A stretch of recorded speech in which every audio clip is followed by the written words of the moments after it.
अमरावती जिल्ह्यातील विदर्भाचं नंदनवन समजल्या जाणाऱ्या चिखलदऱ्यामधला हा भीमकुंड पॉइंट आहे आणि या भीमकुंडाची एक ऐतिहासिक अशी आख्यायिका आहे। याच भीमकुंडामध्ये भीमाने कीचकाचा वध केल्यानंतर त्याचा मृतदेह जो आहे तो या दरीमध्ये फेकून दिला होता आणि रक्ताळलेले हात जे आहे ते या भीमकुंडाच्या दरीमध्ये धुतले होते अशी आख्यायिका जी आहे ती या भीमकुंडाची मात्र सध्या जर बघितलं तर हा भीमकुंड पॉइंट जो आहे तो ओसाड पडलेला आहे।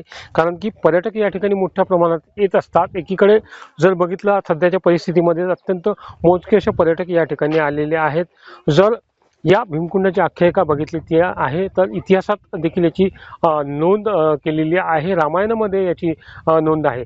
या भीमकुंडामध्ये दरवर्षी मोठ्या प्रमाणात पर्यटक या ठिकाणी येत असतात। मात्र सध्या हा भीमकुंड जो आहे तो ओसाड पडलेला आहे। पर्यटक या ठिकाणी कधी येतील आणि कधी या ठिकाणी पर्यटकांची संख्या वाढेल असा भीमकुंड या ठिकाणी वाढ बघतोय।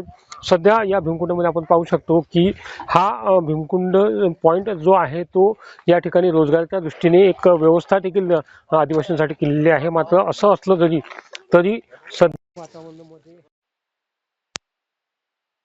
त्याचं कारणही तितकंच महत्त्वाचं आहे की एकीकडे संपूर्ण जिल्ह्यामध्ये थंडीचा कहर असल्या कारणानं या भीमकुंडामध्ये पर्यटकांची संख्या जी आहे ते पूर्णपणे रोडावलेली आहे।